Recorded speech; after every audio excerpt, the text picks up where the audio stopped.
Episode 69. Todd, behave. Oh, sorry. Episode 69, Saudi Fitness Talk Show. And today we've got an extremely special guest. Really because of what happened today and what he's accomplished today and on the journey that he is going forth and currently on. Yeah. So we welcome Ehsan Allahyar Parsa. I think I got that okay, yeah. I always also say I hope I pronounce it right, so it's fine. We gotta ask my mom to make sure. Yeah, okay, yeah. It's a bit like my surname. Everyone gets my surname wrong. I think I've had my lifetime. I've had 4 people get it right, and 2 people actually get it from which country it's from for Deutsche. Yeah. So And the everyone other says two were your parents. my dad's Polish. So everyone where? thinks Polish, but everyone thinks it's Italian. Yeah. You know, you can just tell with the brown eyes. You're very and Italian, You know, yeah.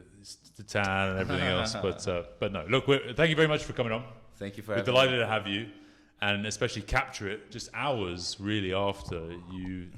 I mean, you finished strong. Yeah, you were sprinting at the end, or were you crawling across the line? I finished strong. Like, yeah, let's dive right into it. So for those watching on The Riyadh YouTube, Marathon. they see this beautiful medal, the finisher medal, 42.195 kilometers. Yep. And you feel every single of those 0.195 at the end. Basically. And first marathon, yeah. First marathon. Yep. 6 months ago, when I started this journey, I dreaded running, and that's exactly why I picked this. Like, go out of the comfort zone. Like, what's the biggest challenge that I'm super scared of? Like me 6 months ago, I was like running. So I signed up, and obviously the way I am, I don't sign up for 4K, 10K, 21. I want to do the full thing. And it's been a crazy journey, and I finished it. I'm so happy, and I'm also so happy to like have this timestamp with you guys. So like years later, if I listen to this, I will know like this is how I felt. This is how it is. Yeah. I'm processing live with you guys because it's really that fresh. Yeah. Unless we get cancelled. We're on Spotify though, so we're less likely to get cancelled. But no, it's and that's why as soon as you told us, we met properly about a month ago in the class just to kind of hear your story. And then when we were just talking over the last week, I was like, well, let's try and do it today. You know, like you were saying, I want to do it today. And I was like, you know what? Actually, that makes sense. Let's try and capture it.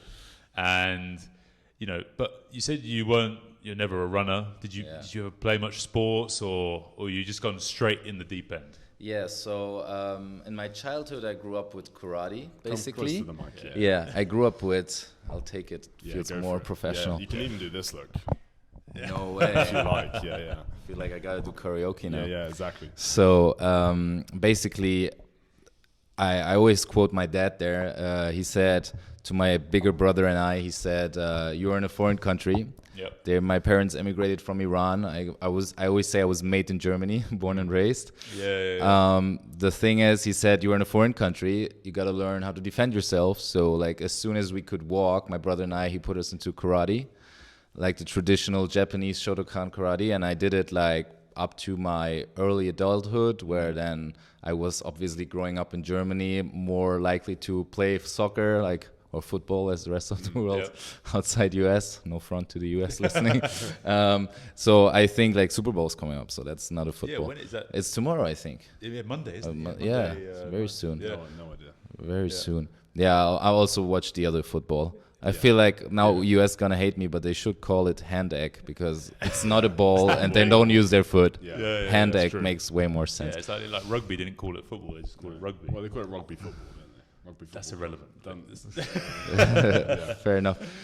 So karate has been with me, and recently here at the Flow compound we have like an Olympic double medalist, and he gave a Taekwondo class, and it really rekindled my fire for martial arts. Apart from that, a lot of football, but not really in a club, more like with friends after school. So I think those were like my major sports kind of things that I love to pursue. So I was only running if it was behind the ball, basically. Let's delve into, so you sound like a miniature or younger Patrick Bet-David. You know Patrick Bet-David, PBD? American. Is it very embarrassing if I don't? No, he said he's Iranian. Oh. And then he moved when he was 11 to Germany. Oh, wow. He spent like a year or two in asylum in Germany, and then he went to America. Okay. And he says exactly like the same thing. He says, Wow. born in Iran, made in America. Oh, okay. Check him out. I'll send you the link. Yeah, Also, please do. I mean, I was born also in Germany, which is a differentiation in terms of my bigger brother. He was born in Tehran, in the capital. So he was like 3 years old when they moved. But for me, I was really like born and raised. And to be honest, I mean, this is about sports. I don't want to get too deep on other ends. Yeah. But to be honest, like talking about expat life in Saudi, this is one of the reasons like I didn't felt so at home anymore. Yeah. Like the thing is like it's a very subtle thing. Like people ask you where you're from, and then you say like Germany. Yeah. And then they always have a follow-up question. They're like you with your Polish brown eyes. They're like, oh, but you don't have blonde hair and blue eyes. Where are you really from? Like this really from? You hear this 2 times, 3 times, doesn't bother you. Yeah. And then once it becomes like a common thing, it feels like, come on. And it's like wherever I go, it's like people want to put you in a box. They want to say, okay, this is the German box or the Iranian box. And wherever I go, it doesn't fit, right? In Iran, I'm the guy with the German accent when I talk Farsi to my family there. In Germany, there's like, but where are you really from? So I feel like coming to Saudi, this has changed.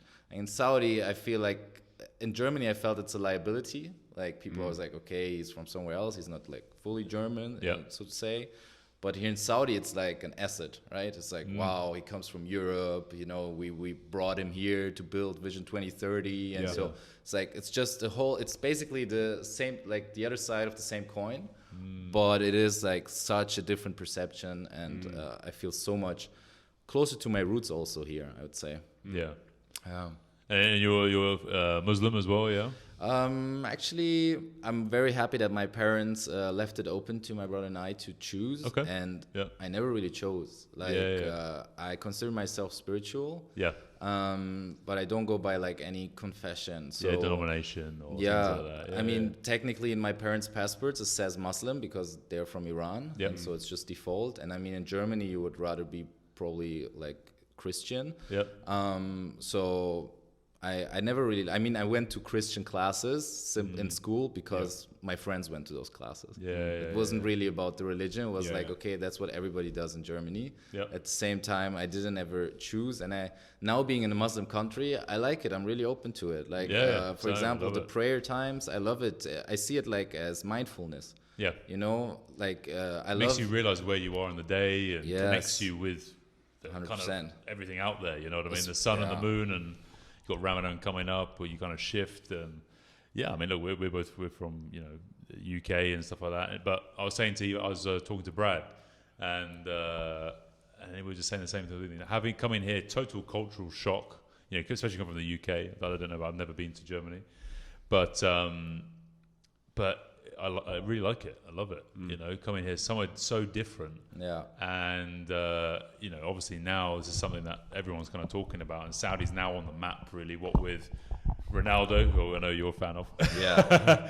Ronaldo and the football and the World Cup now, and obviously the Expo and everything else. It just keeps layering on all this sort of stuff, and they're just drawing the world to Saudi. At the end of the day, 100%. This is the place to be. I tell everyone, and I told before the World Cup, I said at least till 2030. Now I say at least till 2034. Like I feel like for the next decade, this is probably the place to be. 100%. Then we'll see how it goes. Yeah. And I mean, like my wife. So how long would So I was come out for a year. That was 2018. Yeah. And then this year she was like, so how long was that? I said, well, probably another 10 years. Yeah. how long have you been here now? How long? Yeah, I moved here in 23, so it's the third year started now in Saudi. Nice. And my wife, obviously, with all the visa stuff, came like around half a year later. Yeah. Wife's German? My wife's German, and they don't ask her where she's really from because she looks like she looks German. Yeah. And then for me, it's like my street cred in Germany. They're like, okay, he's probably German one wife. Of us. I mean, right?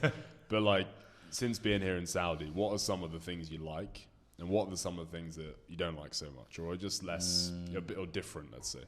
Okay, what I like, first thing comes to mind is the ambition. That's something I was lacking in Germany. I had the most time, like my most adult life in Germany, I spent as an entrepreneur. Yep. And I felt like it's extremely difficult there, like so many bureaucratical issues. Yeah. Europe slowing generally, me down. Europe in general. And in Saudi, like you, for example, stuff like Neom. So you mentioned Cristiano. It's really funny to think like, how did I end up here? It was a very conscious decision to come here. It's not like I had a job opportunity or anything. I really wanted to come here, and then I created the opportunity.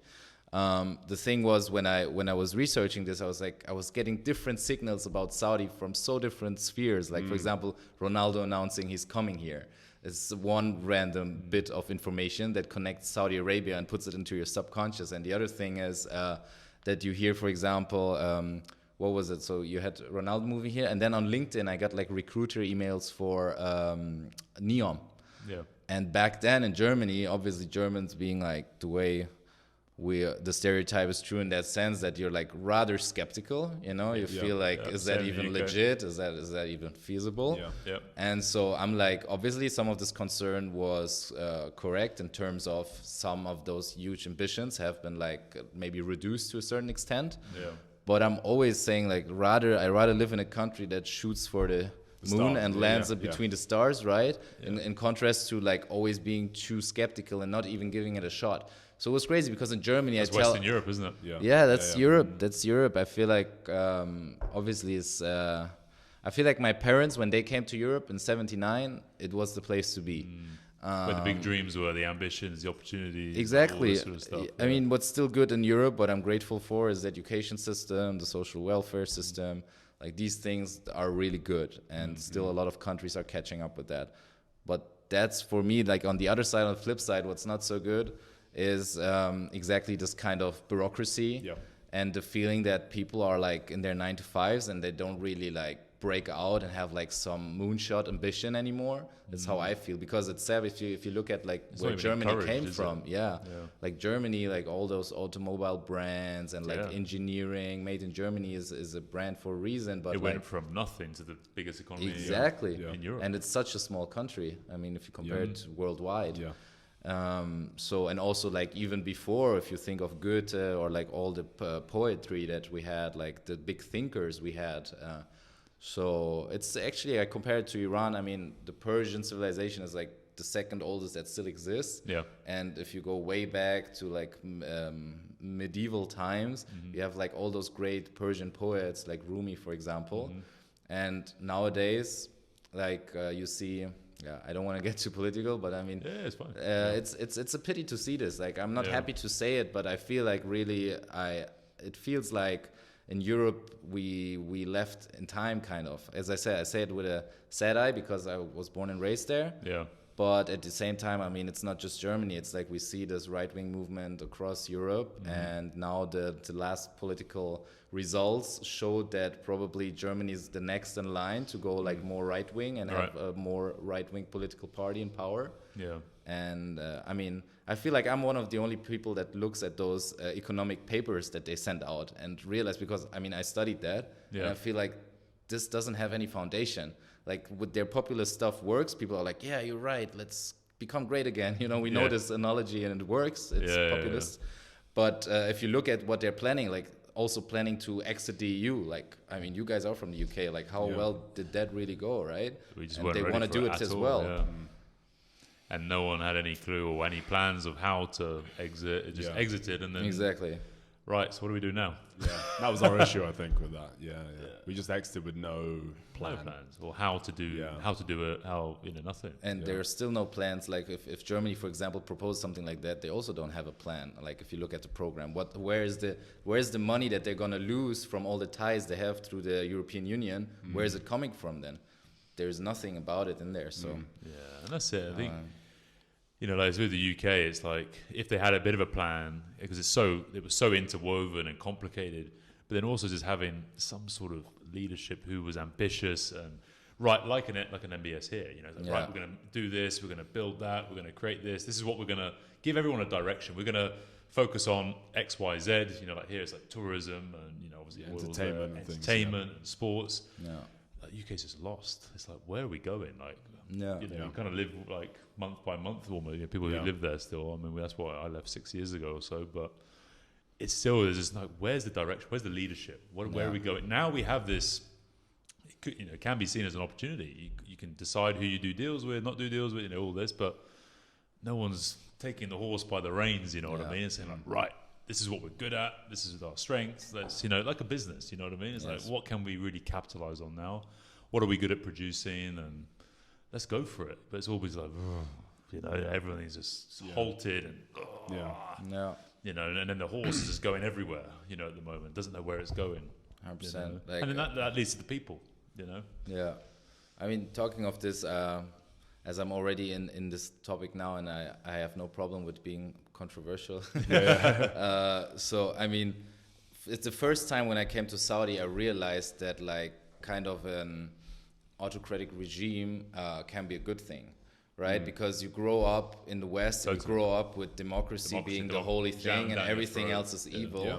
And then here, for the first time, as you say, you have somebody like MBS that really has an amazing vision for this country, and you feel like it's a huge startup. Like every citizen feels like part of this company to build something. And this is something that I'm lacking, because I feel like in democracies are built on the assumption that we are like researching properly, like the informed citizen. That's like what it's based on. And we don't have that anymore. Like we have people that, we watch a reel on TikTok for 3 seconds and it says something interesting that sticks in mind, and you're like, okay, I'm gonna vote them. Or you see like a nice picture of someone in the streets and like, he looks nice. Gotta vote for this guy. But like, this is not an informed decision. So as long as there's no informed decisions, democracy as we see is not really working.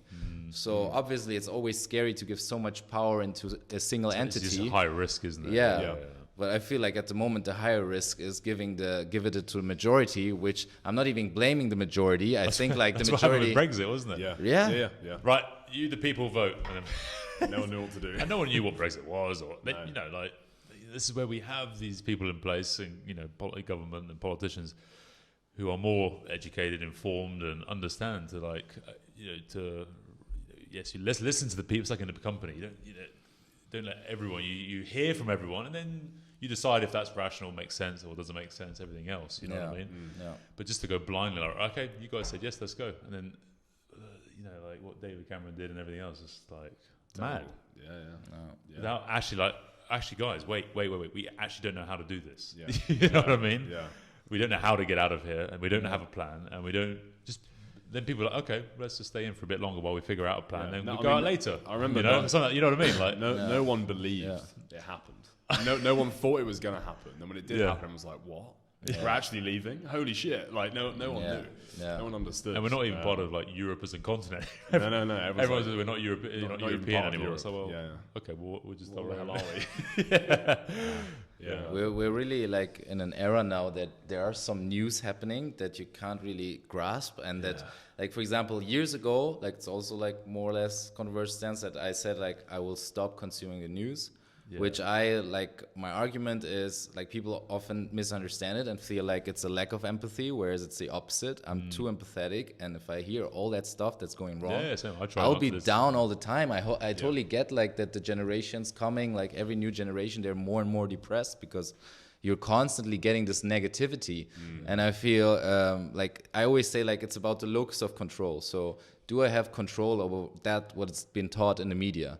I focus on the things I have a control over. So, I have a control as an informed citizen to vote the way I think makes sense, but that's about it. So I can't really affect much more. That's in that point. That's why I don't consume it. I want to consume stuff that I can, act on. And that's why I stopped like years ago. But then I realized it's like the moment I stopped listening to the news, it's kind of those news, like we came into a new era of news where they're like omnipresent, like COVID happened. You can't not know about COVID. I think COVID changed everything. For multiple reasons, didn't it? But especially like media and news. And I was just thinking while you were talking, I was like, like back in the day, like I didn't even know what my parents, what political orientation they were. I didn't know I did. Like, they would never talk about it. Like no one talked about that. It was so private. What your personal, political. It was kind of rude to talk about. My dad would slam me. Like he said, don't ask me this ever. But now it's just like, whoa, everyone is on TikTok. And it's just, you know what I mean? I think it's actually like you can't avoid it now. No. Like before, it's like I'm not going to download the BBC News app. Yes, exactly. Read it. Easy. Exactly. You could never watch news. Now you're scrolling through your feed. Exactly. Everything is news. And that's why I regularly do like digital detox. Like I'll delete everything, even WhatsApp. I just go away from, let's say, goodbye humanity, and I'm just, you know, reading books, doing my workouts, like being offline, and I love it so much. It's like phases. It's like ebb and flow. Yeah. So you just go by feeling, or do you have like every 3 months, or like was it more just like if I had a close look, probably I would see a pattern. Yeah. But it's really like I feel at some point it's taking too much of my time. So it's really like if I see myself wasting time scrolling on a feed, and I feel this happens again day after day, I feel like, okay, it's time to make a cut. Or like I'm like an inbox zero kind of guy. Yeah, so like my wife is the opposite. She is like what we say in Germany, the genius manages the chaos, right? So she can have 20 open tabs and still has her life together. Yeah. And 20,000 unanswered emails. Exactly, but she knows exactly she has to answer this one, and the rest can wait. I'm like that, yeah, and I'm not. Like I always want my inbox to be empty, Zero, and I want my messages to be read. Yeah. And that's one reason. Like I feel like sometimes overloaded. Like for a long time I didn't follow anyone. Like or maybe just back then my company page, which was like a good marketing thing, because you see the page and it's like, who's this one account he's following? And then this way went over, and then for a while I only followed my wife. And then I was like, okay, because I needed to be also like consistent.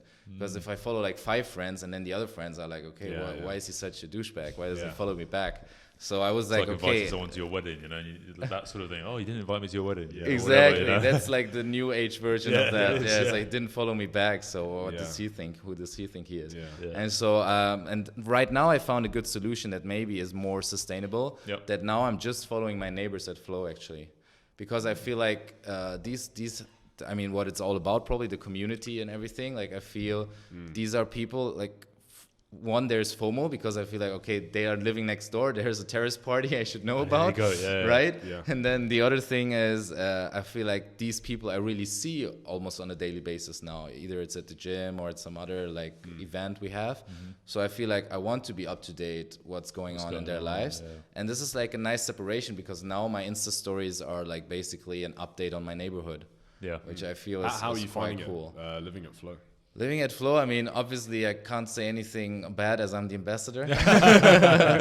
But I mean... but you wouldn't be an ambassador if you did. Exactly, that's the point. That's the other way that's around. The point. That's 100% the point. Like, actually, I pitched to become the ambassador. Again, like, I'm very proactive, I think, in every area of my life. Like, that's if there's one theme I would find in how I approach things. It's like, as I said earlier, I came to Saudi Arabia. People always assume, like, oh, you're so lucky you got that job opportunity. It was not that like it at all. And got the job. Like the opposite, actually. Like I went, because that was like my previous professional step as a consultant. Like I went full consulting mode and like created an Excel sheet, and then in the spreadsheet I put like the variables. What do I want in my life? And like Saudi had everything. Like Riyadh had everything apart from the beachfront. Which would have been Jeddah, but there I had other things missing. So I was like, Riyadh was the place to be. It hit the most boxes, and the major box being innovation and ambition.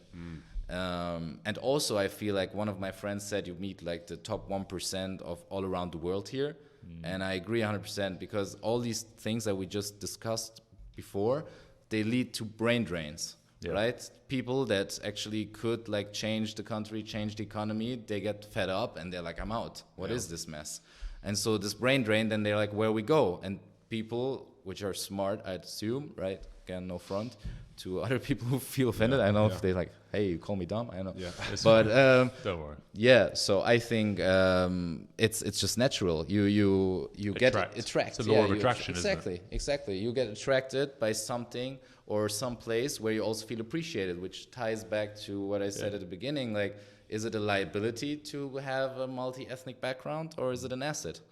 And I really felt like in Germany, I didn't feel the appreciation. At the same time, I hate victim mindset, right? I would never say like, okay, feel sorry for racism was crazy, and At the same time, I feel like, do I feel at home in a place where I see this strong right-wing tendency? And I mean, I live in an academic bubble. Like my friends, they're all very nice, very well traveled. Like those people, like my family, like those friends I consider family in Germany. Obviously, they're all as confused as I am about the politics that are happening in the country, as you were when Brexit happened. So, of course, it's never all bad, but I recommend every single of those friends to move out. And those who don't listen. I mean, like, I really wish them to thrive, but you're seeing already, like, some of them lost jobs, and they're like all like super, you know, they have the best CVs and everything, and they can't find jobs. And so I'm like, it's not because of you, it's because of the economy. It's like that reel from 50 Cent about the bottle of water. Yeah. You seen that one? That's what I thought about. You know? I didn't see the reel, but I saw some reel with this water bottle. Actually, that was like my last depends post. on where you are. Yeah, that was my last post when I was at the airport in Germany. I posted that. Okay. And I felt like maybe it's too much of a front, because obviously I'm like a little bit less subtle by saying this and like saying like, okay, Germany, you are not, you know, the airport or the high fashion restaurant. You are, you know, the tap water supermarket. So, but yeah, that was one of the things that really resonated. It was like those clicks. I was like, it's right, it's not me. Because you start wondering if it's you. Yeah, you do. I mean, I think also like it correlates with intelligence or being a reflective person, is like imposter syndrome pops up sometimes. And you feel like, okay, maybe they're right, maybe I'm not good enough and stuff like that. And I felt like I'm happy I left before I suffocated in these kind of downward spirals. Yeah, I mean, like, you just hear the stats, isn't it? I mean, the current stat, you know, is like over 10,000, probably 11,000 now, millionaires have left the UK in the last year. I was actually reading about it last night. It's every 45 minutes a millionaire leaves the UK. Yeah. Which is... And they're all coming here, either US or Middle East. Yeah. You know, they just... And you already did in 2018. That's when the stats started. Yeah. 2018. You were among the first millionaires. Definitely. But yeah, it's just crazy. But you see all, and that's what everyone's talking about, all the young, you know, educated, talented, next generation of big thinkers and entrepreneurs. They're not building stuff in these Western European countries, or they're all moving. Out of UK, Germany, probably France as well, I imagine, Spain, everywhere. Yeah. They're all moving out, coming to Dubai or And that's what you Saudi. see with the Iranian people as well. Like, I'm really happy that wherever I meet someone and they realize I'm Persian, they always tell me like, oh, I met this guy, this girl, and she was like so nice, or like invited me to their home and like so smart. And I feel like I don't think our population is like above average in all these like attributes, but I do think it's like kind of a pre-selection of those people you met are those people who emigrated, right? So there's those people that like now it was kind of the brain drain. Like those who could escape, escaped. It wasn't easy for everyone to escape. Yeah. For example, my parents could escape because my mom was studying like medical, like technological medicine. Was that like early 90s? That was like even Iraq, Iran war, early 80s, like the Islamic Revolution, like 79. Oh, right then, yeah. Yeah, okay. Yeah. So, so that's why we could get there, because my mom was coming as a student. Yeah. So if you don't have these opportunities, then you get stuck there. So that's why I'm saying, like, you have those huge diasporas of people all around the world. Toronto, Los Angeles, Frankfurt is also Sweden. big where I'm from. Sweden, Copenhagen, Finland, I think. And that's exactly that. That's the people that were able to leave.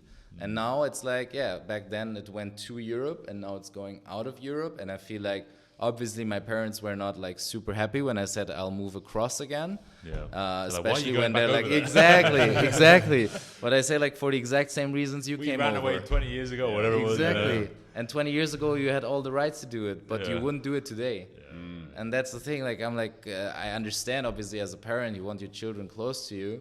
At the same time, you want them to thrive, and you can't deny them what you did our age, right? Like when my parents were my age, they immigrated. Yeah. So that I'm emigrating now is kind of logical, because unfortunately it's not the way it was when they came to Europe. Yeah. So and I really hope to see that in Iran. You know, I think I hope it. I went there. I went to Iran in 2016. Yeah, I went there. Amazing. And spent nearly a month there, because when I was doing weightlifting, I did Olympic weightlifting. Yeah. My coach was Iranian, and so that's why I asked about early 90s, because he during the Iran-Iraq war, he managed to escape and get over to the UK and all that sort of stuff, and he still lives in the UK now. But he took me back over there. Okay. And he would go back every summer or every 2 summers like that. But he's Kurdish, so he's up in like Mahabad, up from Tabriz and up there, Azerbaijan and all that. But it was incredible. So we trained, we did weightlifting, we did wrestling, went to like all the Zircone, like all all the clubs. Have you done that sort of training before? I have to introduce you to it. It's fun. Yeah. So I mean, it's how the Persian army used to train. All the warriors. It's amazing. What was it called? Zerkane. Mm. And they use shields and all this stuff. So cool. And I mean, it's always cool if I hear that people went to Iran. It's not a common thing, and everybody that goes, like you, they're like. And I mean, Iran really has everything, like flora and fauna wise. Countries, people, and just looking at driving through it is incredible. We did went up to the very border with Azerbaijan, and then we drove down the whole north coast. And it was incredible. So cool. Honestly, I mean, you can go skiing in Tehran, you can go to the desert, you can go to the jungle. You really have literally every climatic zone because it's a massive country. I think, I don't know, sixth biggest country or something in the world. So I really hope. I feel like MBS has the vision. He realized that Saudi cannot thrive if GCC region doesn't thrive. No. So with that in mind, like for example, little things like Iran was added to Boulevard World this year. Yeah, small things. And Embassy, exactly. 2 years ago, whatever, or a year and a half ago, whatever. Yeah, and I mean that's really nice to see them getting closer to each other because like those are the two questions you get as a German Iranian expat. It's like from Germany. They're like, first of all, how is it as a German, with a lot of like, you know, hearing the news and having like a negative, you know, you have a negative connotation with anything that is different and that is like Muslim. And it's crazy. Like often the question of safety comes, which is for me like really I can't grasp it because because like I always say Muslim countries are the safest. Like especially then women are like, how is it for a woman? Can I go there as a single woman? And the thing is, like, every woman that I meet here, they're like, I've never feel safer, even in my own home country. Like, and they say, like, if I went clubbing, for example, in Germany, they say then I would be worried if I come back home at 2 a.m. alone. I would call a friend to make sure, you know. And here, you're not afraid of any time of the day. Yeah. You feel safe, and even basic things. You go to a Starbucks and you leave your MacBook, everything there. You go for half an hour, you come back, nothing will happen. Yeah. So like this is really like it's so interesting, and that again I think is the media. Like I've seen how the media has portrayed Iran, and then I've seen Iran with my own eyes by traveling there. And Saudi as well, and that's always my approach. I was like, I want to make my own judgment. Right, like I understand it. If maybe some don't have the possibility to travel or something, then they're limited in their sources. But make sure to diversify your sources, right? Don't only listen to this outlet, listen to another one.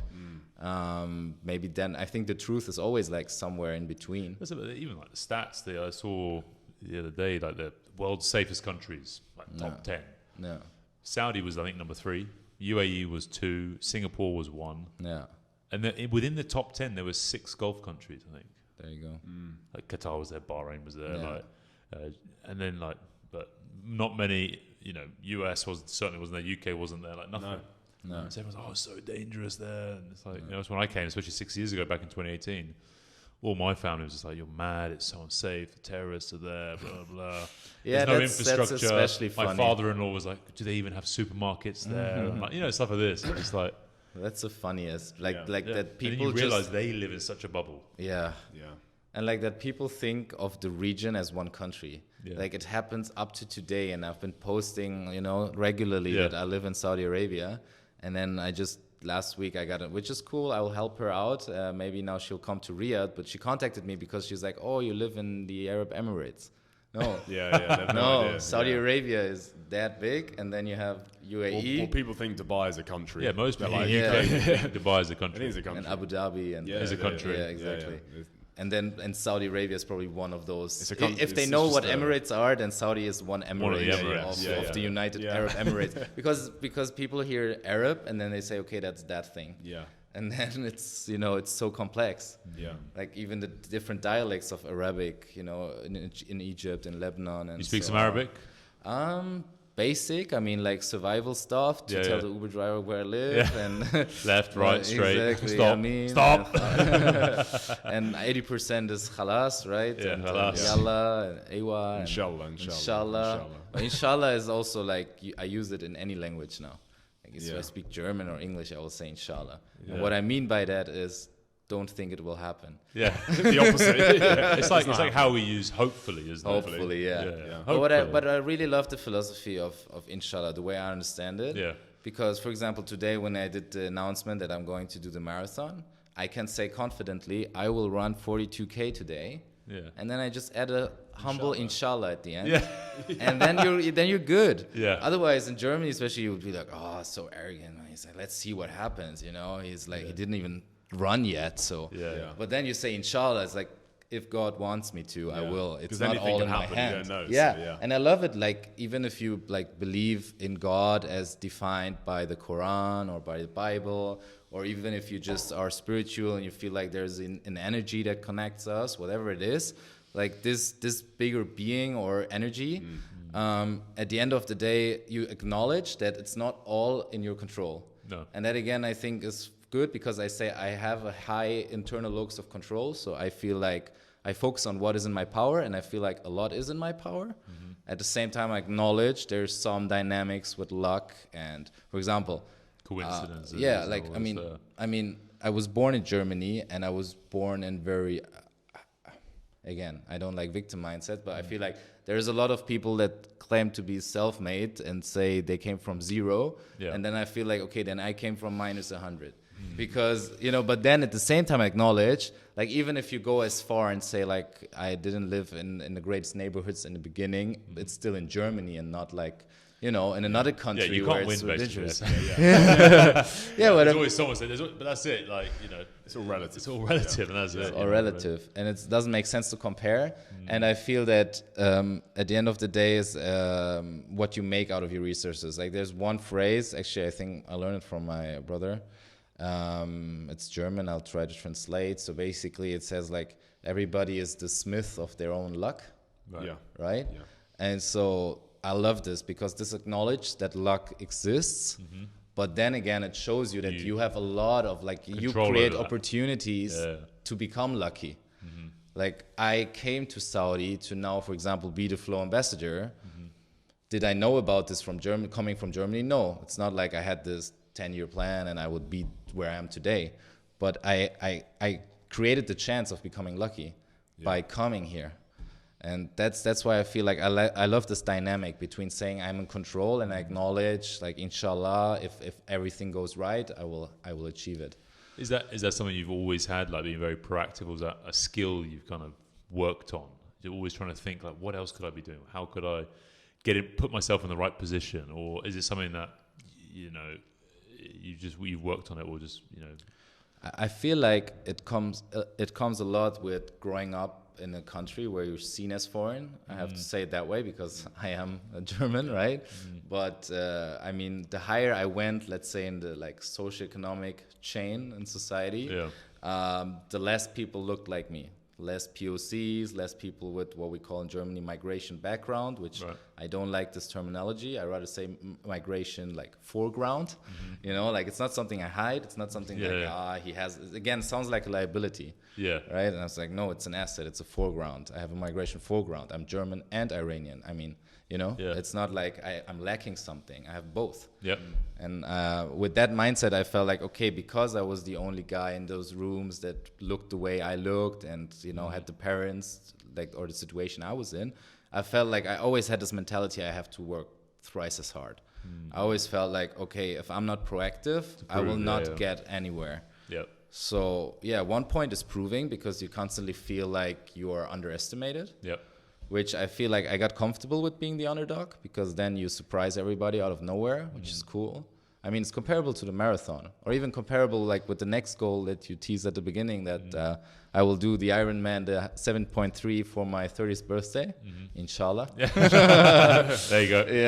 And doing that, like, people are like, come on, you didn't even do a triathlon, you actually haven't gone through all the steps. Exactly. How dare you to even sign up for this? Or a 10K before. How dare you do a full marathon? Exactly. And then it's like, okay, underestimate me, think that I will fail, and today I'm happy to show this. I feel like I should keep wearing this for half a year until I get the Ironman medal. I should not take it off. And how did you prepare for it? What was the process to build up to this day? It's beautiful.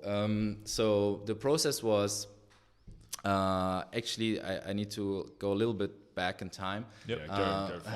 So when you were born. Great. I started walking. So when my parents met in Iran in a coffee shop.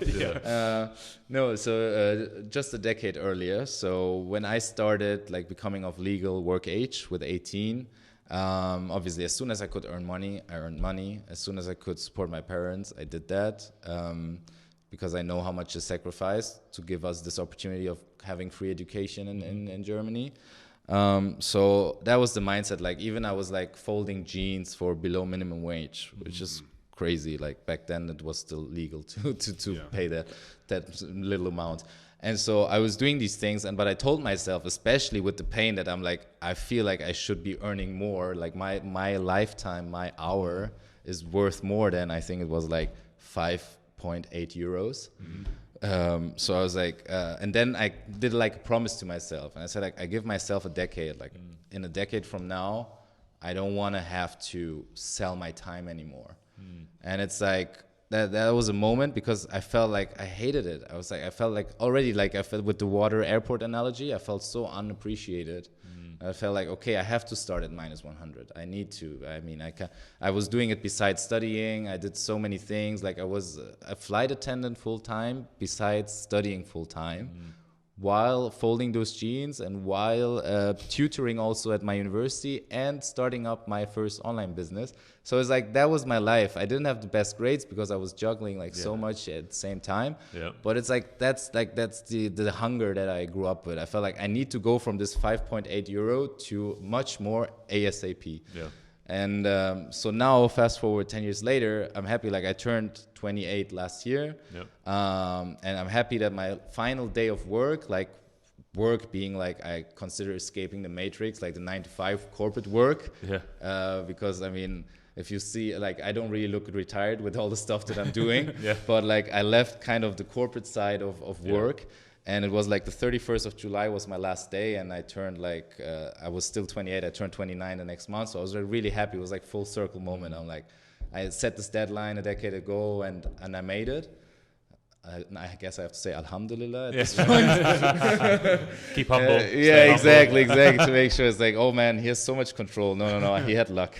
But that's the thing, like, if you believe that somebody has luck, you will not learn from these experiences. Like, I feel like people use luck as an excuse. Instead of being inspired by somebody who does something great, they feel like, okay, but he was lucky, but he had this and that. And again, of course, I'm lucky that I was born in Germany, so I have the German passport, and it enabled me to do so many things.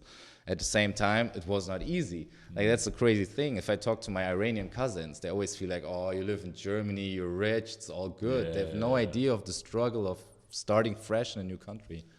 And we kind of talk about it a little bit, don't we? Like, immigrant mentality. The immigrant mindset. It's like us, even us, like Brits coming here, there's definitely a warped, I think, perception of a lot of, I talk about Brits because we know about Brits, but like, they come here thinking, because they're now on probably slightly or a bigger package than they were like in the UK or something like that, or on more money.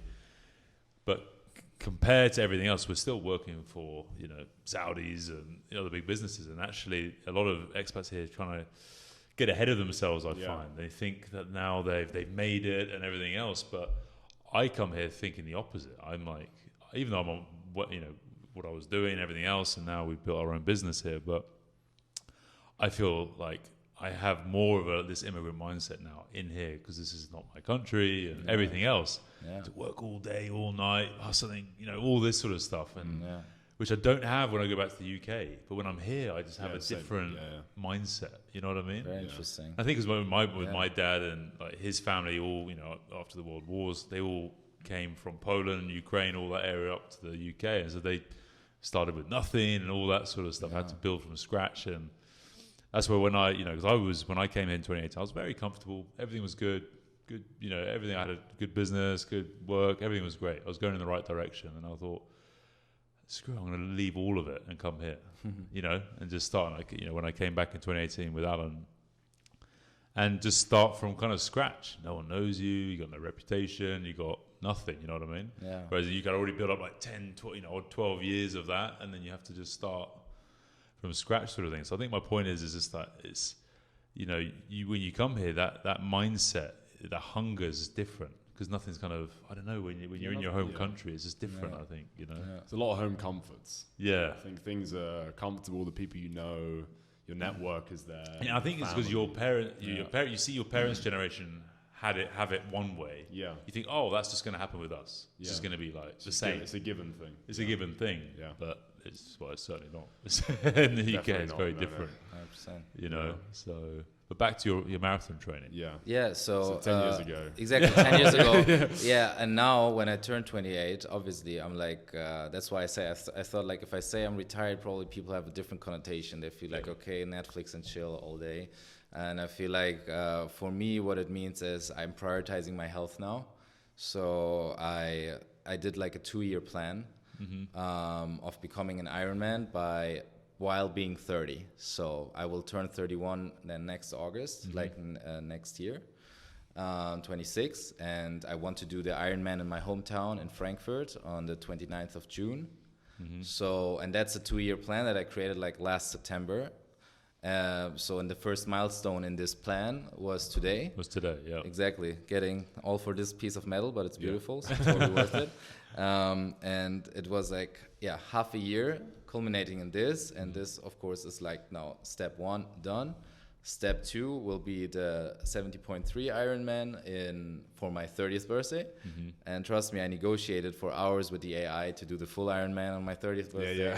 But it said like, it's stupid, you'll break something, be cautious, be smart. And I'm like, that again, I need to like tame my ambition and my hunger. So is AI writing your program? Yeah, is it driving your program? I use AI for everything. I mean, I feel everybody you have to should. prompt it just to say, listen.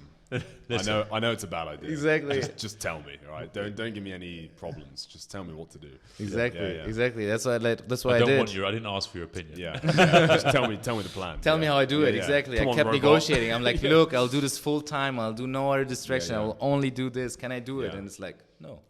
Try again later. You're a computer. Shut up. Exactly. But I wouldn't say that because once they take over, I want to be on the right side. We're all going to be hybrids, plugged in, and everything else. Yeah, with Neuralink and stuff. Have you seen the Tesla robots? Have you seen those? Yeah, the Optimus humanoids. The video ones as well. They're coming. Can't wait to have those. Like iRobot was my favorite movie for over a decade, and I'm so happy that it's finally getting there. And the timeline is almost correct as well. I think when it was playing, it was I think 2025, 2030. Yep. You'll get one in your house in Flow. You get a nice Tesla robot. Oh, I wish. I mean, as soon as I can, I will. Yeah. For sure. I can't wait. I already saw like some people had them. Like I think some influencers had them, and it's amazing. I mean, it's really crazy because you can let them do anything, like anything you don't want to do. Like you gain so much time. I'm all up for putting money into something that gives me time. Yeah. And it's also like always this thing like money doesn't buy you happiness. It does. Like it does. $19 a month gives me happiness. Yeah. Pay ChatGPT. It's amazing. 100% because it's like 1 or 2 employees, right? Yeah. Or more. Yeah. And so that's the same with the humanoids because you now have like perfect dishwashers or like your washing machine can dry your stuff, but who's gonna hang it? Who's gonna put it back in your wardrobe? Unless you want at the moment your alternative is a nanny, which I think in our culture, like in Europe, it's still not so common, but here's more common, but still is also not the best solution. Like having just the humanoid taking care of these tedious things that everybody has to do every day. Clean the dish, put the dishes away, turn turn the washing machine on and put terrible. Hang it up. Yeah. It is. No, I mean I know it sounds like first world problems again, like being like relative, but it is again doesn't make sense. I think it takes to compare. Up so much time. I know. I mean, I have a maid. I've got 2 kids and a wife, and having a maid makes such a huge difference. Yeah. Just so that everything can just function. Smoother. Because when we've had points where we haven't had the maid, it's just like, oh right, now we're gonna spend 10 minutes doing this and doing that. All this, and you just lose up. It eats up so much time when it's over the day, the week, the months. Always buy time. That's what I always say. Like if you can, purchase something that gives you time, it's always a good idea. And on the opposite, it's a bad idea to just trade away your time. Like, for example, so the cool thing is, I don't know if you guys know that as a retired, obviously, I'm so busy that I'm also writing books. But I was just looking at your Instagram, Yeah. Okay, so it says personal trainer at Riyadh Marathon, four times author, story, one world. Yeah. Musician. Yeah. Ambassador. Yep. And that's a picture. And is there anything else that's on there? Any other things that you are? I need to add inshallah to that, I guess. But honestly, I've redone my bio a million times, and I feel like now it's short and it really summarizes the main thing. For example, on WhatsApp Business, you can put 3 company sectors in it. So you can add, like you can, like I could actually choose I'm a musician, I'm an author, I'm a trainer. Yeah. I love that because it's so limiting to choose only one thing. Like I always want, as I told previously, like with my work experience, like I always wanted to live as many lives as possible in this one life that we have for sure. So yeah. I always went into this direction, and then you grow up in Germany and you always get this weird phrase which translates into like you can't dance on all the weddings, which is like always focus on one thing. And of course, like from the entrepreneurial side, I understand you find your niche, you focus, double down. Well, the Hungarians have a very famous saying as well. Yeah. You've only got one ass. You can't sit on 2 donkeys. Yeah. I like it. I like it. I like it. But if it's a fat ass. No, but so yeah, actually, it's really cool because there I've done the things that I'm doing day by day. So every day, or at least week by week. So personal trainer for Riyadh Marathon. Is that ChatGPT who's the personal trainer, or you? What was that involved? You running? You coaching? Or? Yeah. So let's start at the bottom of the bio. Yeah. So with music, I signed here with Middle Beast Records, which is like the biggest label we have in the GCC region. They do this amazing festival every year that I love and always attend, which also inspired me to, solicit and talk to them and say like, hey, ideally at some point I want to be on one of those stages performing my music. And so it was a major breakthrough for me. We had a big release party at Flow in last December, and it was amazing because until then I was always independent artist, and is one of the things that I did besides being a consultant, being an entrepreneur. It was just like my passion, my hobby I would do to unwind. And now I felt like now that I went out of this, like finally I'm escaping the matrix, so I can finally do the things that I did as a hobby, do them full time, because even if I don't earn a lot of money with them, I enjoy doing them, and that's what it's about. And so it's great to collaborate with them. And the books. So as a DJ, yeah. What type of music? So I produce organic house music. Okay. And organic, organic. Pesticide free. No pesticides. Yeah, exactly. Like the only free, biology. Yeah. Yeah. So it's really cool because I love I love that my music also resonates with the way that the nutrients I take in. I like that. But I do grass-fed house music. Only locally produced. Carnivore. Yeah, actually I learned this term by the label, and once I heard it I was like, great, there's actually a term for my style, because I never knew how to describe my style. And organic comprises like ethnic electronic music, like adding like indigenous, tribal, meditative sounds and mixing it with modern house music. And organic also means, as we say, like from the nutrition, also means like natural sounds, like soundscapes, winds. And so organic house is really, basically I love to take the old and make it, like put it into the modern era. Right. And so, do you play any instruments as well? Yes, I play the handpan. Yeah. Do you know? It's like a very beautiful sounding I saw music. What you were doing with the sound at the sound meditation. I had a exactly. Nice, experience in Amsterdam with a man and a handpan. I don't know. It's not nothing dirty. I feel like I feel like are kids listening? No, we always put then go for 18 it. plus. You say whatever you want, but explicit. It's always 18 plus. It's not for kids. This definitely explicit button goes on. Yeah.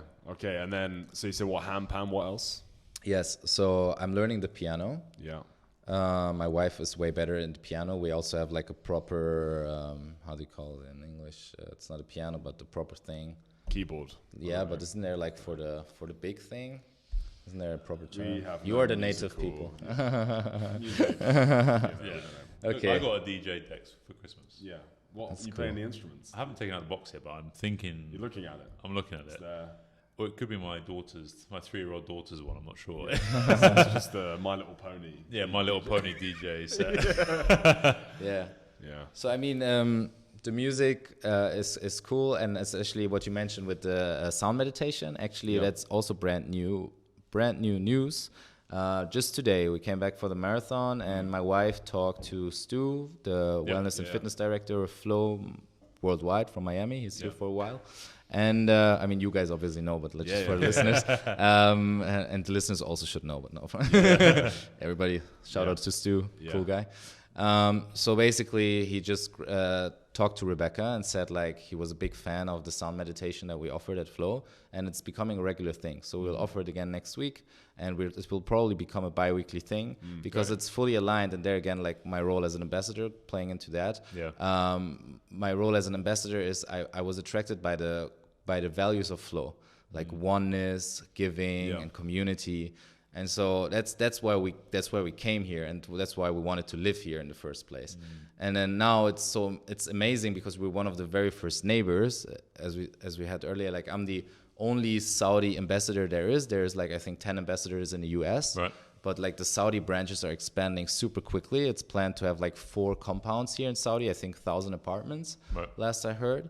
And but we are the first one in Riyadh, and so what happens here has high potential to like spread across the globe, basically. The other ones. I mean, whatever Flow's expansions plans is, I don't think they will stop at those 2 countries. I mean, and then what we establish here can become like copy pasted into the future Flow compounds. So it's amazing because obviously he didn't think of sound meditation before, and he was like, okay, probably we'll offer yoga, or what we're offering, the Taekwondo class, or like classical HIIT workouts. But now with this, it's like a very like something for the soul, which Flow was seeking for. They were like, okay, we want like fitness as a whole, not just the body, but like the mental, the spiritual journey, like a holistic approach. Exactly. And so this perfectly plays into their strategy to have something holistic for approach. Soul. Yeah, exactly.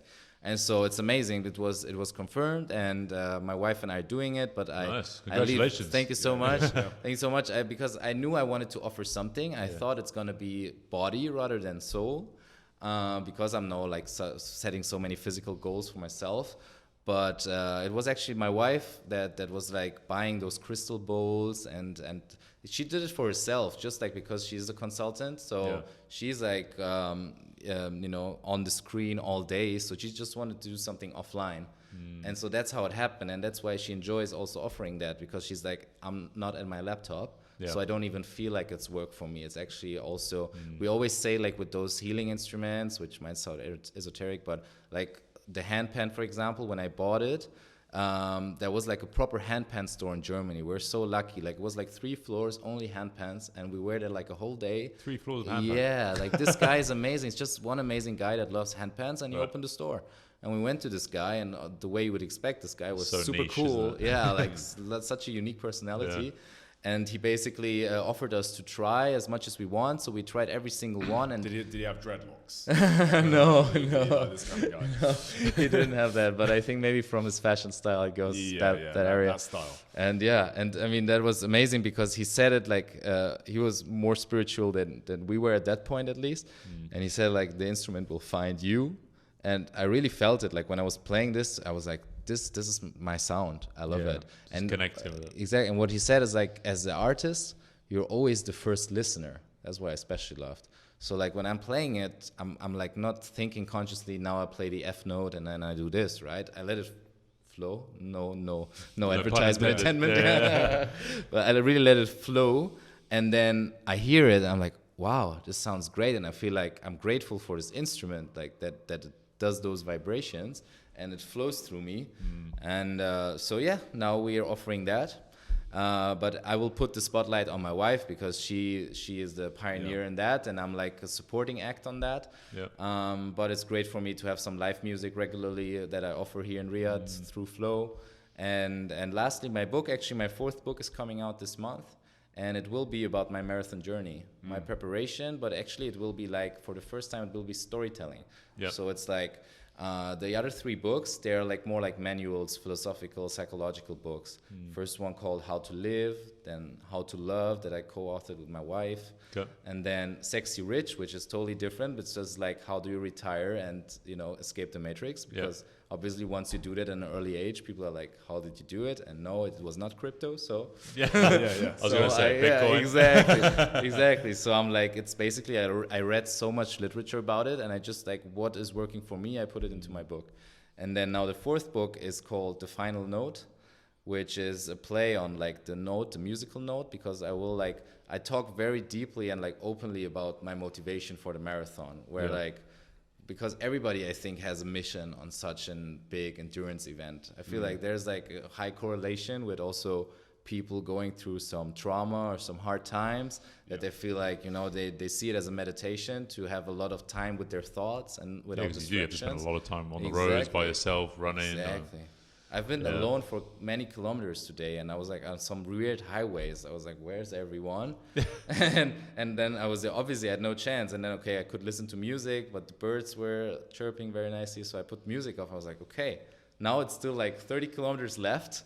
And it's just me and my thoughts. And that's what I love about endurance sport, or what I learned to love, because half a year ago I dreaded it, like probably most people do. So let's talk about the race today then. So I mean, so you got to about 10k and you already started. Your mind start wandering at 10k, or the thing is, unfortunately, my left foot started hurting like around that time, and like at 18k I even went like to one of those ambulance wagons to check. And they couldn't help. They just put some ice spray on it. Didn't really help. So since was it that, blisters or just it's weird. Through the bones, was it? Or it's weird. It feels like little cramp or little stiff-ish. Something through the arch between. of the foot or something like that. It's like the outer rims of the left edges. foot. Yeah, on the edge. Yeah. And now also I see it like it's very swollen and thick. It might be because of the heat that my foot was more like got a bit wider than usual. So my shoe maybe was too tight in that scenario. Because I trained with this shoe, and I trained on the treadmill. I trained here in Riyadh also in the mornings and the nights. But today it was hurting after like 18 kilometers. It was every single step hurt. And I was really like, at that moment, I wish that there was like a 21-kilometer exit option. There's like you signed up for full, but if you can get the half and just go home. And I'm happy that there wasn't in hindsight, because it would have been too tempting to just take that. So when you know there's no other option. That moment I wished, but then exactly there was no option. There was no going back. I'm gonna finish this, and again, like even though I said inshallah, like I want to make sure that I hold my word, and I literally walk the talk, you know. And so did you walk parts of it, or you trying? I had to walk. Since that happened, it was almost impossible to run. Like I always tried to run, and it hurt so much, so I stopped working, and the pain was going away a little bit, so I started to run. It was there again. So it was really like mental torture. How long did it take you in the end?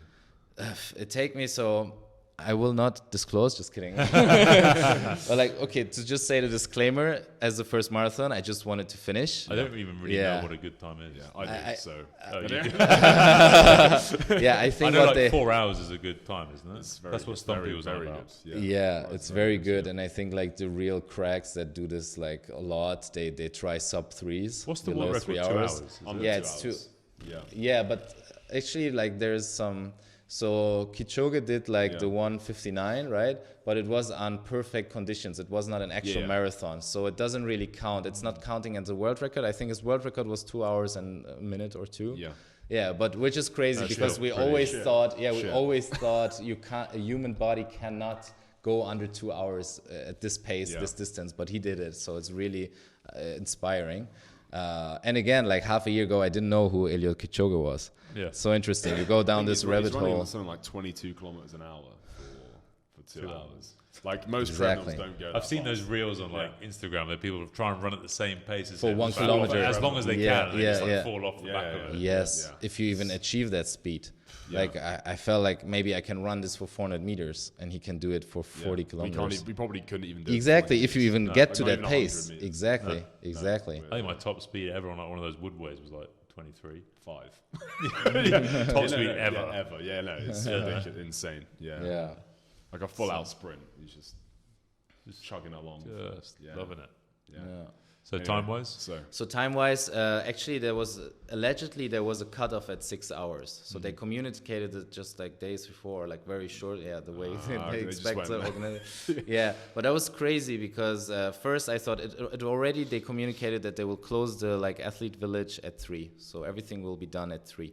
And I started like we woke up obviously like super early, and then my race started I think around 7ish. And then so I was like, okay, that means in the worst case I got 8 hours. That's what I thought, from 7 to 3 p.m. But then they announced that there will be a cutoff time at 6 hours. And so it was like rumor, I was asking some people running with me. I'm like, is that true with the cutoff time? Because I was looking at my pace. I'm like, it will be tough. And then they say like, yeah, allegedly, I can't imagine them doing that and stuff. I was like, I can't risk it. Like I can't run for, I don't know, 6 hours or more. And then they say, oh, sorry, it didn't finish. It's already closed. I can go home. And so what happened is, my time, you can see it online. There's not much of data privacy here around, so like Germany. So actually, it was really funny because I came home and I saw a lot of my German friends like, how was it? How did it go? I mean, they're all like, oh my God, how can you even do this in the desert? Right? They can't even grasp it. And they're like, okay, how did it go? And I didn't go. I was offline because obviously I had a lot to process until I came home and stuff. And then when I was home, I saw one of my friends, he already found it on the website. He's like, here's your time. I know it.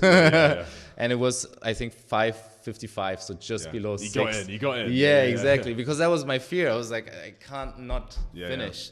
And so I was like, before I was, okay, I will do 8 hours because I just want to finish. There's no pressure. I want to enjoy the ride. It's like, that's what you learn throughout the marathon training. You run multiple marathons until the actual race day. Right? If you accumulate all the distance that you've done until then.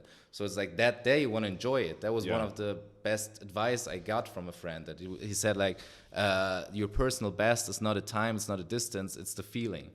And I really kept it reiterating that throughout the run because I felt like this is beautiful. I'm passing Bujari Terrace, I'm passing, the old town, Diriyah. So I gotta enjoy this. Why would I just like pace through this to get some magical number, especially on my first time? But I'm glad I did it before the cutoff time. I didn't take the risk. So I probably finished 2 hours earlier than I otherwise would have. That goes into having hard deadlines. And having a deadline. Exactly. But I had like this crazy handicap, really. I've never had this with my foot before. And obviously it's on the race day. What was the furthest you ran in your prep? 32K. Okay. We met. I told you that was my peak. That was my peak because I'm doing. I have like the running plan that I was following. It said like 2 weeks before do your peak, and the peak is 32. Which also, if you're first time marathoner, you're surprised, right? You feel like, what? The first time I'm gonna do this distance is on the actual day.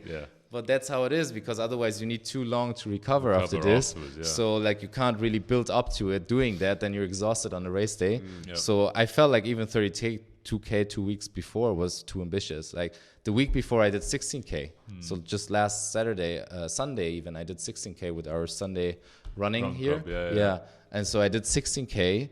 And I still felt those 16K today. So I felt like, was it even smart? But I was following this plan. It said like start tapering, a few weeks before. And then, so today I was the first time. Even felt heavy today, It's always my ankles. My ankles always feel like a bit stiff. And I feel like probably it's because of the great Saudi food that I gained a little bit of weight. I think once I get that off again, and I think with all those things I'm doing, it is a matter of time. Because I lost a lot of weight in 23, like middle of 23, because I was preparing for my wedding. That was like another big thing where I was like, okay, I want to be in the shape of my life physically and mentally. Where I also feel like we need to finally get over stigma with therapy and stuff. Like I took therapy proactively as well. Like there was not a specific issue I wanted to tackle. It was actually, I had like this gym pass, it's called, like not affiliated. Please pay me, Gym Pass. So we had this membership from our company that basically you paid like half of the membership and you get full access. So I did that, and part of this full access was online therapy for free once a week. So I said, okay, I'm going to do this once a week because it's included in my service. And also like coaching as an entrepreneur, like coaching was always part of my life. Like I had mentors as soon as I started any business. So I felt like therapy was like, again, the same, like the flip side of the same coin. It's like therapy looks more to your past, coaching looks more like towards the future, but both are just very good tools to reflect and grow. So that's why like I took a personal training at that time, I took therapy at that time. Like I wanted on my wedding day to be like really as good as I can, like my best version. And I'm happy I accomplished that. Like I saw a lot of friends at the wedding, they're like, what the hell, how did you do it? Like I tried to lose weight for years and you just do it, But again, I think because it was so fast, it was a little bit yo-yo effect, right? Jojo effect, whatever. Yeah, yo-yo effect. Yeah, yo-yo effect. And comes back on, comes back. Yeah, so now if I'm doing this 2-year plan, it should at least take 2 years until I get fat again. So even for like your foot, if you get over the next, when you build up to the half and the full, lose a load of body fat. Exactly. So put less pressure on the joints, the bones. Yes. Everything else. To run and move. You'll run faster just naturally. You know. When I started half a year ago, I had like 16 pace, you know, I needed 16 minutes per kilometer when I started because I never run before. And I know like when I did the 5K, I was like, wow, how did I run 5K? And then 10K, this magical like double digits, imagine. And then nowadays I feel like, wow, like 6 months later, I do these distances or more and I'm like, I have twice the speed. And now I need to double it again though. Yeah, build more strength and lose body fat and then you'll double your speed. Exactly. That's the next goal. As I said, like Al Ula in next February. I want to do it because you will pass all the UNESCO heritage sites, the Elephant Rock, the Glass Wall. In the past. It's incredible. Yeah, I definitely want to do it. I want to see the full track. That's why. I mean, I could do 50. It's decent. I did 42. It's not that big of a stretch, right? But if they offer 100, I want to do 100. I want to do the full thing. That's always like probably always the mindset. It's like I want to maximize what is there, and ChatGPT said you can't this year, especially with the with the dates being so close. Like Riyadh Marathon, I think was just 1 week away from the Al Ula trail race. So I said, okay, next year it is. And I mean, Al Ula is also a place to visit. You see on Instagram all those viral reels. It's gorgeous, and all those like Red Sea projects. I mean, they cost like 10K a night. So I still we're not there yet. Yeah, exactly. Like for that, I couldn't fully focus on my physical goals if I want to sleep there every night. But that shows again, Saudi is doing everything. Tourism, sports, entertainment, entertainment. Yeah, that's why like the label I'm signed off. Obviously, I'm one of the very first international artists, like coming from Germany, that signs with a GCC label. At the same time, I believe, as many do, that this will be the next Hollywood. You know, the Jags district that we have, like.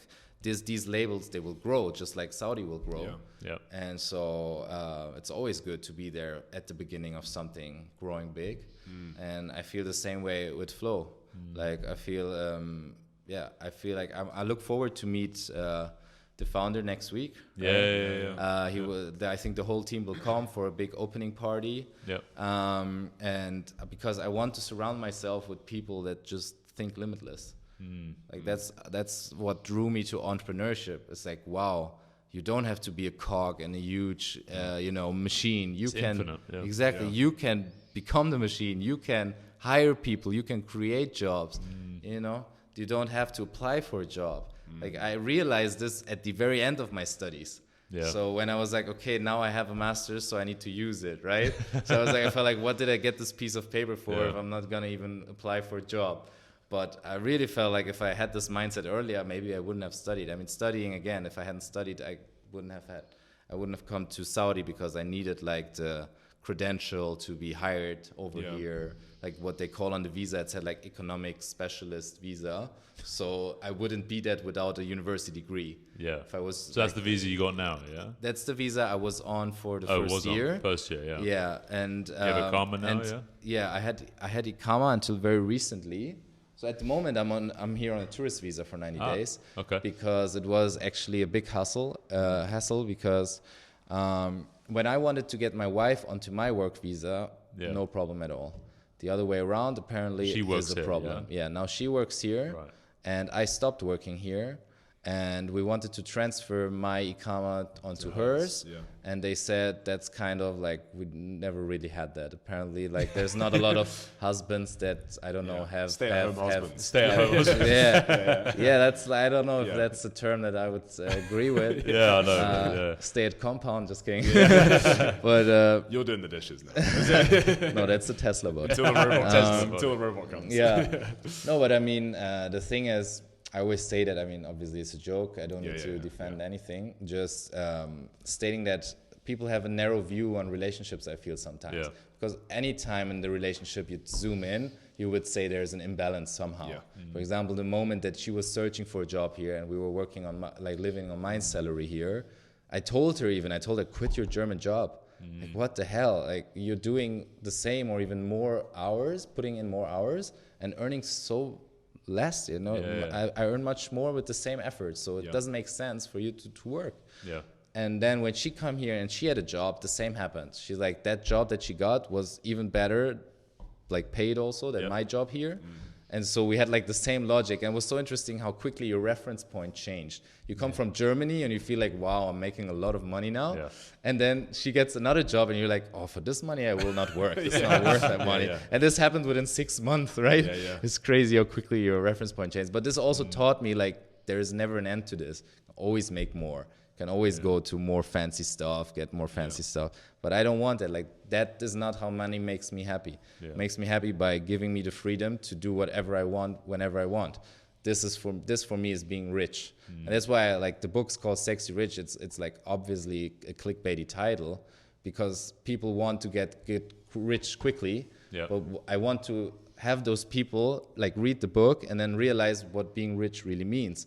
What is the number that you can retire at? You know, most people never think about it or calculate that because it's unique to everyone, every single person.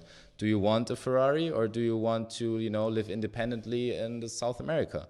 Whatever, like whatever is your lifestyle, like your baseline will determine how quickly you can retire. And for most people, it's sooner than they think, especially if you come to a country like Saudi Arabia, where there's huge possibilities of growth. Right? I feel like people retire earlier here on average because they simply, they get opportunities that probably they would have worked 10 years in Europe to achieve what they do here in 2 or 3 years. Especially now, the growth and everything, you know. It's crazy. It's no, it's very cool. Very cool story. You know how you got out of that. You know, by the age of what, 29, you're now, I'm now 29. I was happy to still that I still was 28 for 22 days. 20s, and like as I said, like I started with 18. I was like, in a decade from now, you can work if you want to, if you love what you do. There's nothing wrong with that. For example, Rebecca, my wife, she loves her work.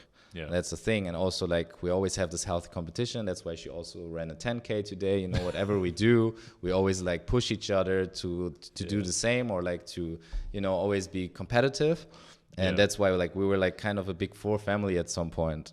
My brother still is at Deloitte. My cousin is in PwC. I was at KPMG. She was at EY. We had all the now she switched to another. I left. Imagine dinner with you guys as everyone's questioning each other. It's like some insider information going there. No, but you're sending proposals for everything. Spreadsheets and calendar invites. No, but family dinner is a Google Meets. You used to get on Zoom. 100%. That's quite nice. Like, you're doing all these kind of creative things now. It's nice. Must be so like liberating. I always felt a little suffocated in that, and I mean, it was a great school. I always say consulting is a great school. Most people don't do it their whole lives. They do it for a few years to learn, you know, the basics of business and grow and get structure, time management, social skills, all these things. So in that sense, it was great. I did it now like full time. I did it for the past 3 years. 1 year in Berlin, 1 in Frankfurt, and now 1 in Riyadh. And after 3 years, I knew for sure, like, this is not my thing. Whereas, like, I was happy that in Riyadh I enjoyed it much more because the topics we were consulting were like cutting edge. Talking about quantum computing, generative AI models. So it was really like stuff that in Germany you won't even talk about probably in the next 5 years. So that was one of the reasons I came here. I'm like, I love cutting edge technology. I'm always an early adopter, be it as at Flow as one of the first residents, or be it as, I don't know, a consumer that buys the latest technology, like a Tesla bought, for example. I always loved cutting edge. So I was like, okay, if I connect consulting with that passion, maybe I might enjoy it. And I did enjoy it more, but still not to that extent. I was like, this is my life now. And consulting often feels like it demands your entire attention. And that's something I never liked, as we had. Like, I always liked to sit on multiple donkeys. Many asses. Huge ass. You heading to the LEAP conference this week? I was on LEAP last year, officially on behalf of my company, and I got super sick, I think, because there was like they say the world's most attended tech event. Is it? Yeah. Yeah, it's like just a massive venue, and so many people at one Is it spot. up in the north again, on that base up there, or was it in Banban? I'm not Ban sure. Ban, Yeah, I think so. Yeah. So it's not really Riyadh. It is outer Riyadh. It is Banban. And so, and that changed 2 years ago. It was in Riyadh. So then it was nice. But since I'm here, like last year, they moved it to Banban, and like the commute, getting out of the parking spot, like it takes so much time. And I got sick immediately, and I was sick for a week. And that was like basically the most horrible time I had in Saudi, because at that point I was living in an Airbnb. My wife still hadn't her visa, so I was alone. And then I was sick at home, and then it just sucked. But these are like the moments, the sacrifices that you had to live the life that we have now, and we're happy to have. And that's the thing, I think also, like why you maybe have jealousy or problems on social media is that people don't share these downfalls. Right? So, for example, I had one friend just visiting me from Germany just for a weekend. He was just coming from Australia, did a layover. We bumped into him. Yeah, exactly. He also joined some events, some sport events here. And when we talked, we had a lot of deep talk on that weekend. And he just said like, wow, I wouldn't have known, like I can't even imagine that you went through all of this, because you just see on Instagram, okay, he's in Saudi and now he lives at his compound, so everything looks nice. Good, But obviously, you know, moving to a country always comes with obstacles. We just mentioned various visa issues. Especially Saudi, there's a lot initially. Yeah. It's getting a lot easier every year, but it's a cultural tricky. shock. But that's also why we came. Like, both my wife and I, we lived in South America for a while. Like in my studies, I was in Medellin in Colombia, and she was in Buenos Aires in Argentina. So we like, sometimes we definitely watch Spanish stuff on Netflix, and we sometimes even switch to Spanish if we want to make sure nobody understands us. Depending, you know, it's really cool. We can switch languages, like, you know, German, English, Spanish. We'll always find something. I can hear the Spanish, like just as you were talking just then. My wife's from Chile. Chile, nice. She switches to Spanish sometimes to me. But I don't understand. Only when she's pissed. Very angry. She goes to Spanish, and I just take. And you just take it as a compliment. Okay, that was bad. But I don't know what she said. I'm in the doghouse. I don't know why, but doesn't offend me, but fine. I mean, when I studied there, I was there like on a German scholarship. So I mean, otherwise I couldn't have afforded to go there. And then with those scholarships, I was like, wow, living in euros, like having euros but living in pesos, that back then was like eye-opening. So that's the future. Quality, and then now I feel like you need to earn real and live in pesos. Like that's even the next level. Crazy. I mean, and that's I think that's like, if you look into the far future in terms of real what people understand with retirement, like when you're like getting old, settled down somewhere, probably like, you know, in a finca or something, like in nature with some animals. So when we look at that, it's probably going to be South America. But until then, we want to explore, and we want to go places that like challenge us. So after Saudi, if there's an after Saudi, and it's not like in your case, we're like, oh, another 10 years, which just happened with the World Cup, right? We came here, we said like, 3 to 5 years, that sounds reasonable, because we want to live at many places on this earth, and if we stay too long, we miss out. If we stay too short, we don't really get the grasp of the culture. So we thought like 3 to 5 years is a nice sweet spot. And now it's just the third year, and we're nowhere near leaving. And now the World Cup is coming, so I feel like it got extended for 4 more years. Especially when they bring the airline out, like it's going to be so much.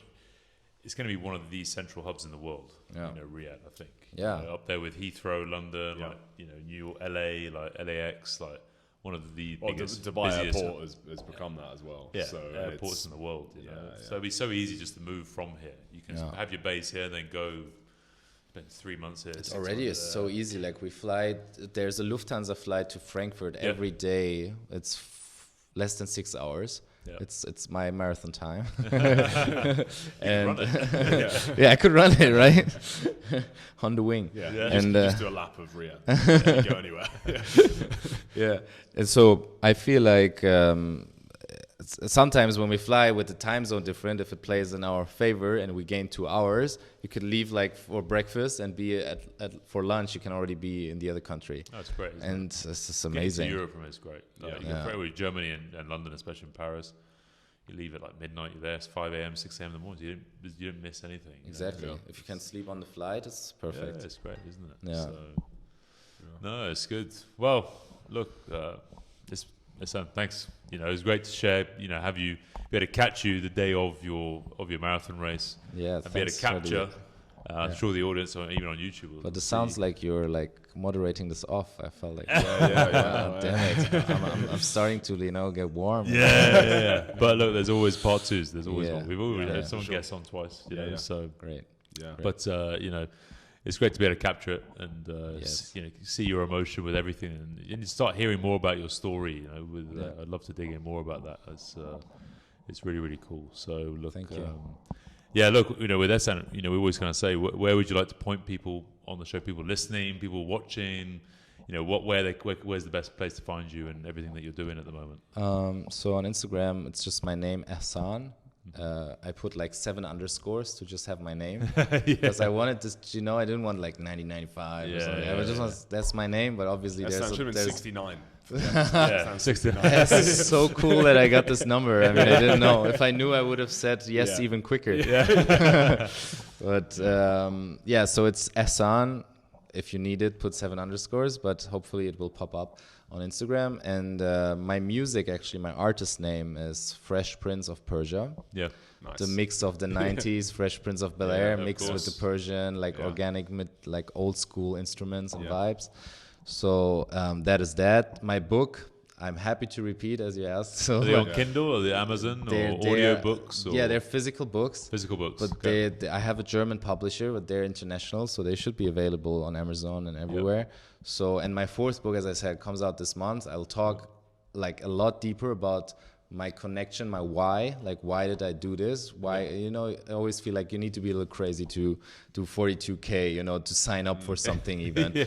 And so I will really go deep. Like even like when I wrote it, I was like very emotional because I talk about like what it means for me, for my parents, and why I did this.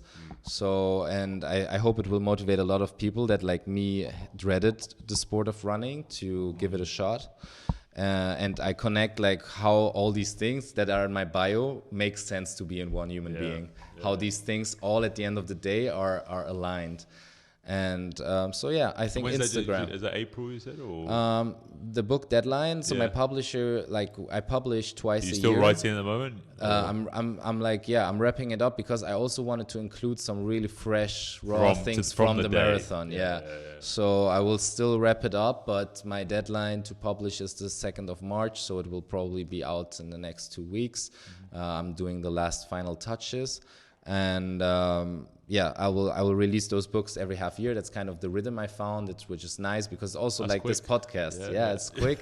At the same time, it's like a great timestamp. It's like me in that phase of my life. And I love also to read the old books and see like, oh, cool, that's the way I functioned 2 years ago. And it's nice to see how I've grown, but also how these things are valid, or maybe I value them differently. Or so what else is there? I mean, socials. Music, books. We'll put all the links anyway. And training. Training. I didn't talk about the training. So training, I'm more or less. I mean, talking to the experts here, so I can't bullshit. So I'm saying like I'm really open to collaborate in whatever way there is. Learn from you guys. 100%. Learn from Flo, because as I'm new on this journey, and I totally respect the profession, and I see the difference of instructing and like doing it for yourself. So, but this is a journey that I want to embark on. So that's why it's the first on my bio, because that's my next adventure is like take it. And with the book as well, like I want to take people, the learnings that I'm having now on my own journey, help other people. That's always the start. And I always feel like I want to be my own best testimonial. I want to be like, look, he's actually doing the stuff, so he knows what he's talking about. And then I want to walking the walk as well as talking the talk. Exactly. That's one of the phrases that stick most with me. After the water analogy, for me, it's always like walk the talk. I think one of my managers at KPMG said that to me. And he was also the guy who inspired me and said, do your startup. You can always come back. And so that's why I actually, when I finished my company, when I was like, okay, I had a great experience and it's good and I have my master's, I got to do something with it. I said like, I came back because I was like, I was inspired to try something at this company. So I was grateful. And I said, if I ever go to the corporate side, I'll come back. So I'm very happy. I think we left really on good terms. Yep. And that's that, and the rest we will leave for part 2. Yeah, it's exciting, especially the training side of stuff. That'll be cool. Yeah. Digging deeper. I'm at the source with you guys. I learned from the best, and I'm very grateful to be episode 69 on the fitness and Saudi fitness talk show. Fitness talk show. Damn. Wait for this one. Until next time, Ehsan. Thank you. Until next time. Thank you so much.